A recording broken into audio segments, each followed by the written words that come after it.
पौधों के विशाल साम्राज्य में कुछ ही प्रजातियों ने चंदन के पेड़ जितना मानव जाति को मोहित किया है।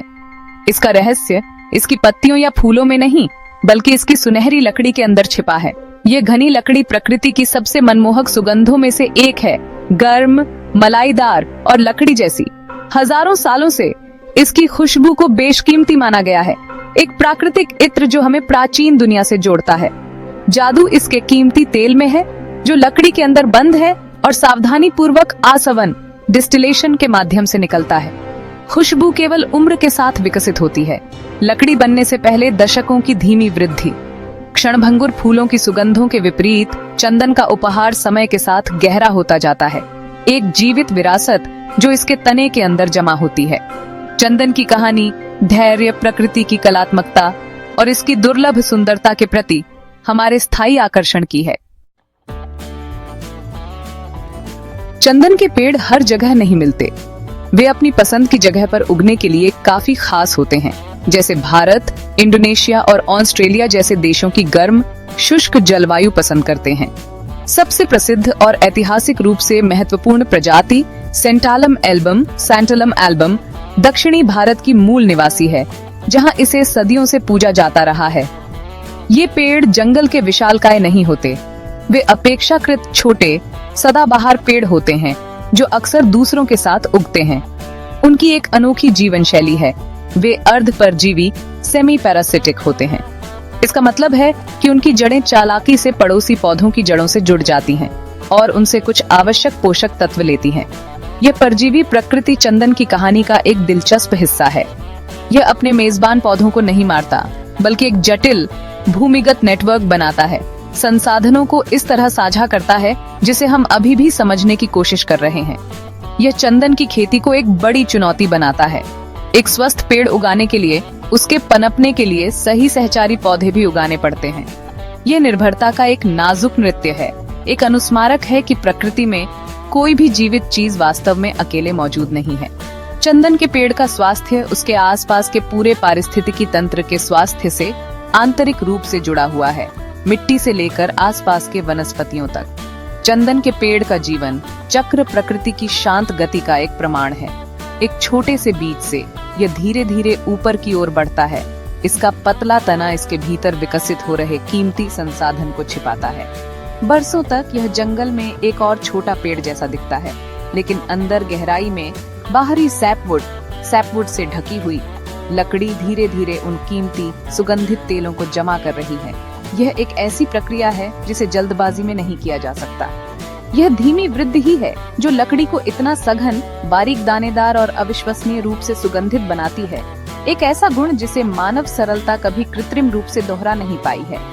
ऐतिहासिक रूप से सबसे अच्छा चंदन भारत के मैसूर क्षेत्र के जंगलों से आता था। वहाँ की परिस्थितियाँ, मिट्टी, जलवायु, विशिष्ट मेजबान पौधे, अतुलनीय सुगंध वाली लकड़ी के उत्पादन के लिए एकदम सही थे। इस भौगोलिक जुड़ाव ने मैसूर चंदन को उसका पौराणिक दर्जा दिया, जिससे यह दुनिया भर में पवित्रता और विलासिता का प्रतीक बन गया। आज जब हम ऑस्ट्रेलिया जैसी जगहों पर नए वृक्षारोपण देख रहे हैं, तो हम उन सटीक पर्यावरणीय परिस्थितियों के बारे में और जान रहे हैं जिनकी इन अद्भुत पेड़ों को अपनी सुगंधित लकड़ी बनाने के लिए आवश्यकता होती है, और उनके भविष्य को सुरक्षित करने की उम्मीद कर रहे हैं। अनगिनत पीढ़ियों से चंदन केवल एक सुखद खुशबू से कहीं ज्यादा रहा है। ये मानव संस्कृति के ताने बाने में बुना हुआ है, खासकर एशिया और प्रशांत क्षेत्र में। हिंदू धर्म और बौद्ध धर्म सहित कई धर्मों में इसकी खुशबू को पवित्र माना जाता है। जलते हुए चंदन के धुएं को हवा को शुद्ध करने, मन को शांत करने और प्रार्थनाओं को स्वर्ग तक पहुंचाने में मदद करने वाला माना जाता है। इसका उपयोग धार्मिक मूर्तियों को अभिषेक करने के लिए किया जाता है और समारोहों के दौरान भक्तों के माथे पर लेप के रूप में लगाया जाता है। सुगंध स्वयं एक आध्यात्मिक माध्यम बन जाती है, भौतिक और आध्यात्मिक दुनिया के बीच एक सेतु। अपने धार्मिक महत्व से परे चंदन पारंपरिक चिकित्सा और इत्र का एक आधार है। सदियों से आयुर्वेद के चिकित्सकों ने चंदन के तेल का उपयोग इसके शांत और शीतलन गुणों के लिए किया है, यह मानते हुए कि यह त्वचा को शांत कर सकता है और मन को शांत कर सकता है। खुशबू की दुनिया में चंदन का तेल एक बेशकीमती सामग्री है। इसे परफ्यूमरी में बेस नोट के रूप में जाना जाता है, जिसका अर्थ है कि इसकी समृद्ध लकड़ी जैसी खुशबू अन्य अधिक अस्थिर सुगंधों के लिए एक आधार प्रदान करती है।